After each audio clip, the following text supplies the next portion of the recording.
Annyeonghaseyo 여러분! Ayan, nagpabalik po tayo. At huwag po kayo magtaka kung parehas pa rin po yung suot ko. Kasi ito na po yung part 2 ng Korean culture shock ko dito na experience sa Korea. And syempre talaga magkaiba po ang ating mga experiences. Disclaimer lang, ito po ay based on my experience. And this is based on my opinion also at sa mga observation ko for 5 years ko na pagtira dito sa Korea. So, ayun nga, nag-end po tayo doon sa in terms sa mga public pictures at videos. Yan. Pumunta na po tayo dito sa panahon nila. Alam niyo po ba sa Korea, they have 4 seasons. And ngayon po na nasa December kami, winter po dito, malamig. So, hindi po kailangan ng aircon, ang kailangan po ay heater. Dun sa labas ay libreng aircon. Tapos, sa loob kailangan ng heater. Ayan, syempre masya-shock po kayo if maninibago po yung katawan nyo kasi may 4 seasons. Meron rin silang summer and huwag niyo lang po ako tanungin kung kailan, nakalimutan ko i-search. Summer, ano pa ba? Winter, saglit po. I-search ko nga muna. Yan, ako'y nagbabalik kasi sinearch ko muna kung ano nga yung mga 4 seasons dito sa Korea. So, mga June to mid-July, nag-o-occur raw yung monsoon season. Anyway, punta muna tayo sa spring. Okay, yung spring is middle of March to end of May. Ayan. And then, ito yung lumalabas yung mga flowers. Then summer, dito sa Daegu talagang, Daegu po yung pinakamainit sa Korea. And kaya may tinatawag sila ditong Daepvrika. Kasi parang Africa po, napakainit dito sa Daegu. Basta summer. Ayan, para siyang Davao. And galing po ako sa Davao. And then, June to August yan yung summer. And then yung autumn, September to November. Yan, medyo, dyan, para siyang December sa atin sa Pilipinas. Parang medyo aliwalas. Malamig siya pero katamtaman lang pag sa autumn. And pagka winter, iyan nga po yung ina-experience namin ngayon, which is winter na sa December to middle of March. Yan. Sa spring, yung makikita nyo dyan ay yung cherry blossoms. Yan. Papakita ko yan soon sa aking mga vlogs. And napakita ko na yan actually before. Papakita ko na naman ngayon kasi iba-iba nga, mag-iiba, 'di ba? Every year mag-iiba. Para siyang similar, ay para siyang oo, similar pero iba-iba pa rin yung dating niya kasi as time goes by, yung mga puno ng cherry blossoms ay nagiging older. So titingnan natin kung may difference ba. And then pag autumn, ano bang lumalabas pag autumn? Yung cosmos ata. Oo, cosmos na flowers. And, oo, yun yung naalala ko eh. And pag winter, ayun nga, may snow. And yung Korea raw ay may cold and dry winter and hot and wet summer. Ayan nga po. Kailangan nyo po ipaghanda yung inyong katawan kasi per season po, mag-iiba kasi. So, kadalasan po talaga hindi maiiwasan magkakasakit dito lalo na pag winter season mauso po yung flu kasing ang lamig sa labas. And then, proceed na po tayo. Siyempre, related sa flu, dito po sa Korea, wag po kayo magsasya kasi pag may flu po kayo talaga magpapa-inject po kayo sa puwet. Yan, magpapa-inject po kayo dyan kasi para hindi siya lumala. And uso po dito ang ah, o pumunta ng ospital at magpa-incheck nga, yun. Kailangan po kayo nun para madali po kayong, umokey yung katawan. And then, meron 'pag dumating po kayo sa Korea, meron pong free multicultural Korean language study sa mga multicultural centers. May mga samut-sari rin po silang programs na puwede niyo pong salihan. And, pagdating ko po dito ay talagang ni-register po ako ng asawa ko agad para makapagsimula po ako sa ano, sa Korean study ko, and na-enjoy ko naman na rin po. Ay dun sa multicultural magsisimula po kayo from 0 to level 4, then may topic, 'yan, topic 1 and 2. And may samut-sari silang programs na ni-offer para ma-enjoy mo rin, at may mga chances ka rin na gaya ng pagkuha ng driver's license, kuha ng citizenship, isa yun sa mga programs na ino-offer nila, at samut-sari pa, talagang ma-e-enjoy ka po, and marami po silang, ah, binibigay rin ng mga gifts. Dun po ako nakakuha ng mga free beauty products. Talagang supportive po yung government, and the more na mas marami yung foreigners doon na ano, ah nagre-register, much more support ang binibigay and sponsorship from the government sa center na yon. Kaya talagang ini-encourage lahat. But mostly po ang nandun is yung mga nakapag-asawa ng Korean, and may mga ibang centers po na strict. May ibang centers naman is open for all foreigners, which is yung center na napuntahan ko sa Sogo, isa yan sila sa open for foreigners. Ayan, tapos na po tayo diyaan, and then punta naman po tayo sa government support.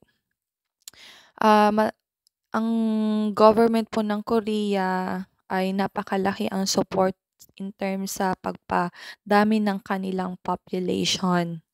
And alam niyo po ba na ang isa sa aking mga kaibigan, si Lucky Doyon Channel, ay 'pag nakakita po kayo ng kanyang, vlog, makikita niyo po do'n kung magkano yung financial support na binigay ng government, kasi, nagkaanak po ay bagong panganak po siya ng kanilang pangatlong baby.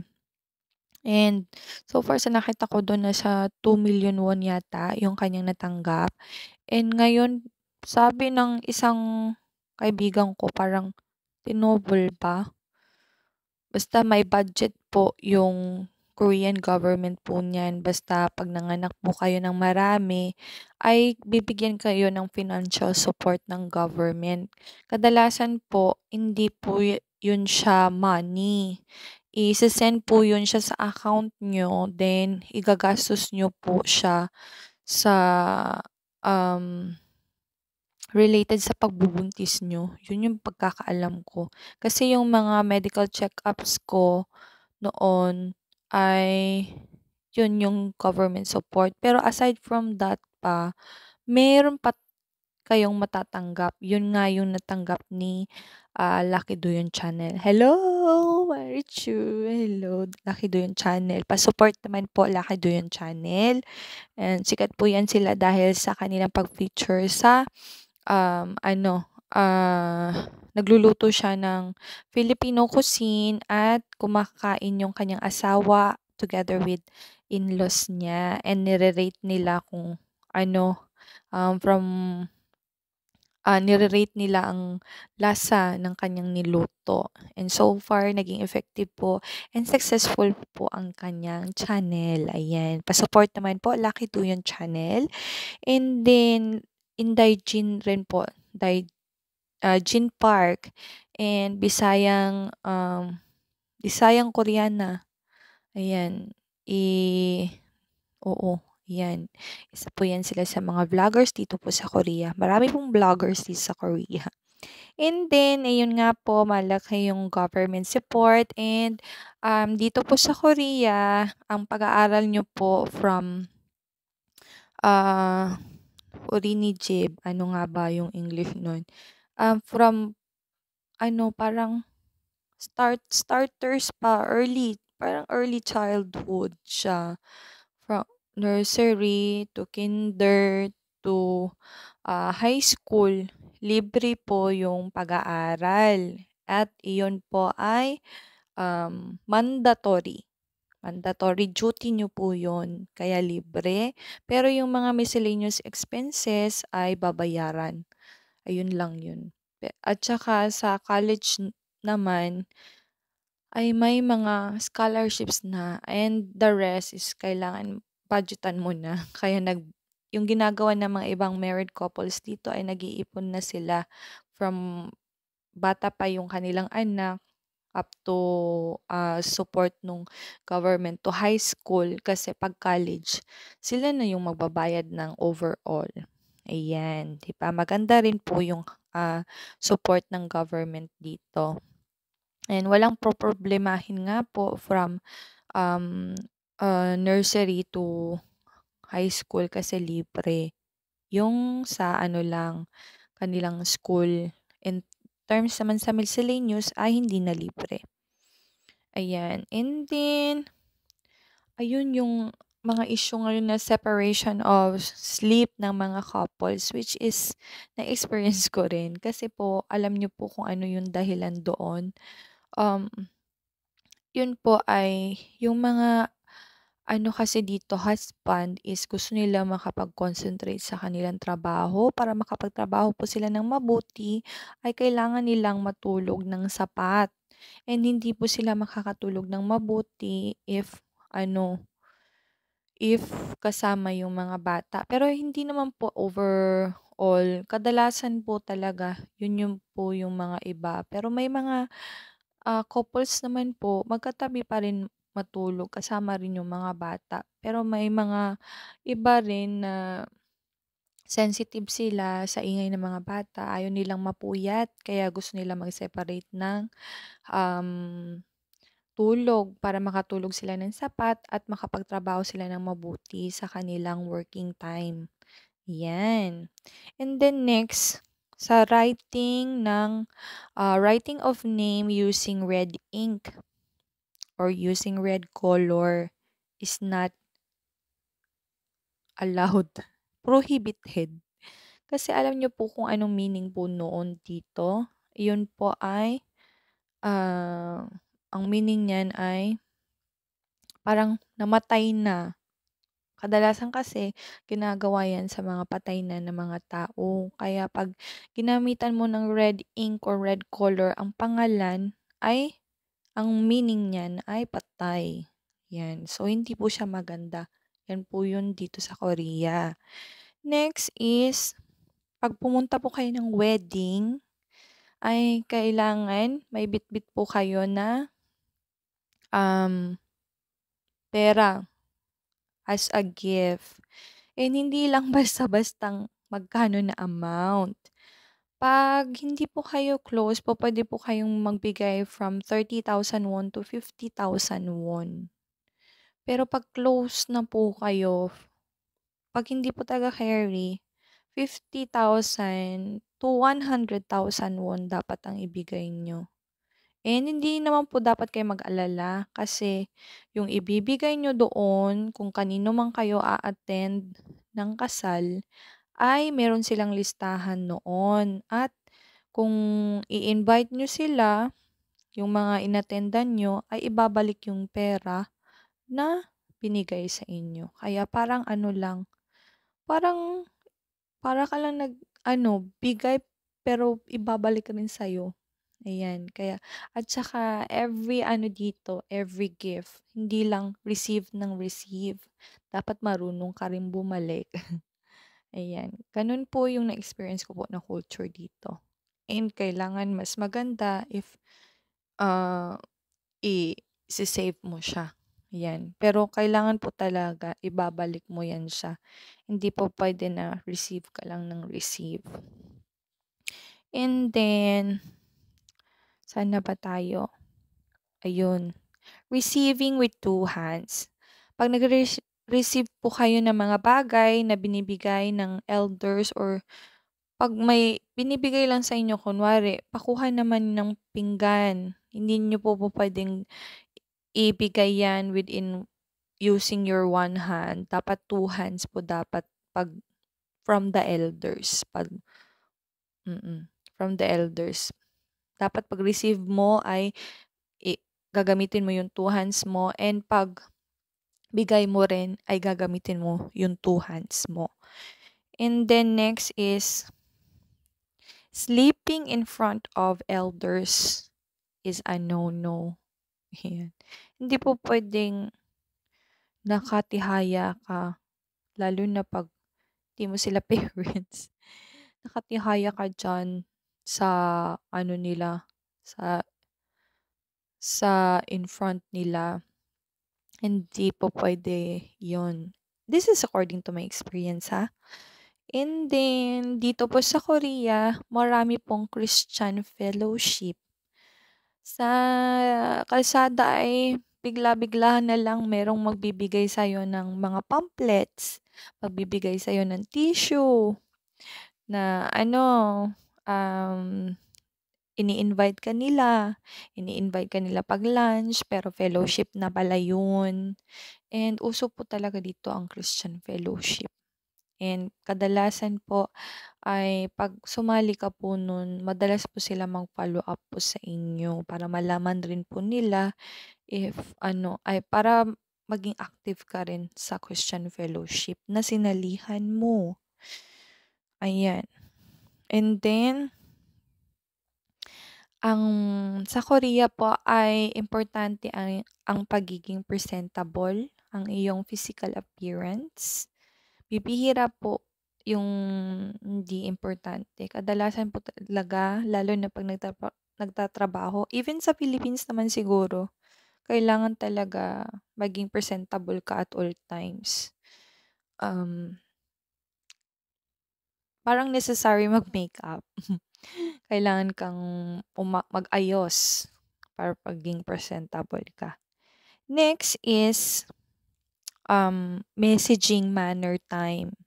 May manner time pala sila dito. Hindi ko lang alam sa inyo, ha, based on experience. Kasi sabi ko nga 'di ba, yung cultural shock ko dito. Until 9 o'clock yung pinakamagandang messaging time. Kasi 'pag after niyan, parang wala na raw manners. Dapat till 9 o'clock PM lang. And then, next is, kadalasan po dito ang mga Koreans is competitive. Hindi po nila maiwasan na ano, kasi sa pinagtatrabuhan ko rin yung mga bata, kahit wala siyang prize, talagang competitive po sila. Ayaw po nila patalo, and napakaimportante po dito yung college exam. Yan po ay isang big issue sa kanila, pinaghahandaan yan lahat ng parents. Big deal po sa kanila yan. Sa Pilipinas hindi naman masyadong big deal, pero naghahanda rin naman in terms sa college exam. Pero sa kanila dito talagang big deal yon. Kasi talking about the future na yun kasi sa mga bata. Mas gusto nilang isend yung mga bata sa mga much competitive schools para yung kanilang future is also much more success para sa kanila. Yun. Kahit yung bata pa, mas maganda na mas dinedevelop yung mga skills ng mga bata habang bata pa.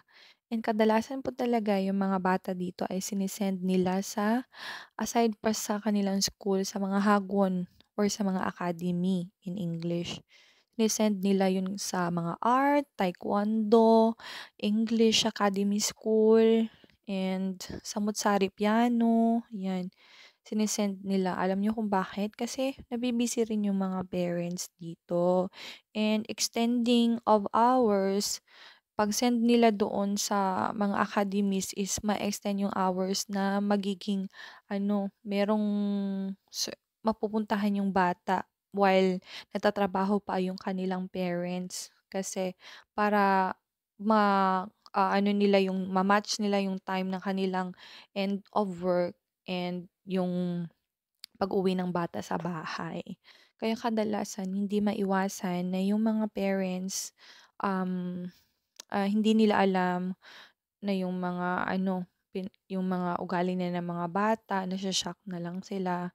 Kasi bibihira rin sila magkakausap kasi busy yung mga parents para sa financial stability ng kanilang family. Kasi ang mahal nga po dito kasi ng mga gastusin. Yan. And then, sa apartment po, kadalasan po dito sa Korea, ang ano, ang matitirahan mo is either villa, apartment, or jutek. Yun po yung separate one house. One floor house or two floor house. Tapos ang villa po is nasa fifth floor siguro yan. Nakalimutan ko yung details. And then, yung apartment, 15th floor pataas na ata. Oo, yung apartment. And kadalasan po nagkakaroon po sila dito ng issue in terms of floor noise. Kasi gaya ng sabi ko, until 9 o'clock yung messaging. Dito rin sa apartment, until 9 o'clock lang rin yung pag-iingay. Pag lumagpas ka na dun, wala ka ng manners at pwede ka nang reklamuhin ng ah, iyong kapitbahay if maingay ka. Kadalasan makakatanggap ka ng reklamo lalo na pa may mga batang naglalaro. Rereklamo ka ng kapitbahay. Ayan, and then yung bus system nila, kunwari first sakay mo pero hindi ka almost umabot ng 30 minutes ata, sa next sakay mo na is libre na. Basta as long as, yung bus card mo or yung card mo ay inano mo, ano ba tawag niyan, ganyan mo sa machine. Dapat i-ano mo siya, pa-swipe mo siya sa machine para ma-detect yung ano, card mo na para sa next sakay mo is libre na. And then, yun yung pinaka-last is kadalasan po dito 'pag bumibili ka kahit saan, pwede ka ng walang perang dala as long as meron kang cellphone. Puwede ng ano, online banking. Kadalasan hindi na kailangan yung, ano talaga, yung money talaga na ibibigay mo. Puwede na lang through your cellphone ka magbabayad. Ayun lamang po, abangan niyo po ang aking, next na chikahan dito sa aking vlog. Next siguro ay feature ko ang aking, paano ako nag-prepare para sa aking KIIP and ano yung mga napagdaanan ko. Ayun po. Maraming salamat sa inyong panonood. 여러분, 구독해 주세요. Maraming salamat. Bye-bye.